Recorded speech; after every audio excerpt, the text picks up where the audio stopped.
Me emër të Allahut, mëshirues dhe përdëlimtar i madh. Betohem në ditën e Kiametit dhe betohem me shpirtin e atij që e çorton vetveten. A mendon njeriu që nuk do të mund të ja mbledhë me shtratë e tij? Po si jo, ne mundemi me ja bëmë ajet e gishtave ashtu si ka pasur.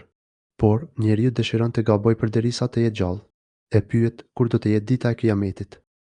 Kur syri i shikimit të shqetësohet nga frika dhe të zihet hëna dhe dielli e hëna të bashkohen. Atë ditë njeriu thërret, ku të ikim?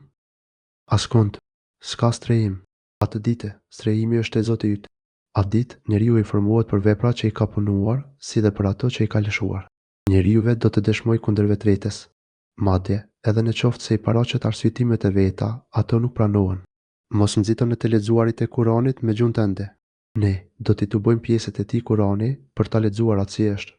E kur ta lexoj Xhebraili atë Kuranin, përcillet i leximin e tij.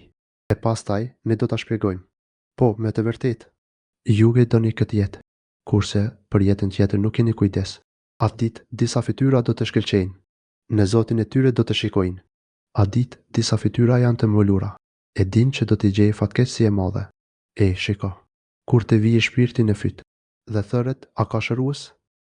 Dhe ai do të bindet se ai është çasti i ndarjes. Dhe këmba me këmbën lidhen. Atë ditë do të sillet te Zoti yt. Ai nuk ka besuar dhe nuk është lutur fal namaz, por ka mohuar dhe është shmang. E pastaj ka shkuar te të afërmit familja e tij, duke u krenuar. Mirë për ty. Mirë për ty. E përsëri mirë për ty. Mirë për ty. Vallë, a mendon njeriu se do të mbetet pa obligime pa përgjegjësi?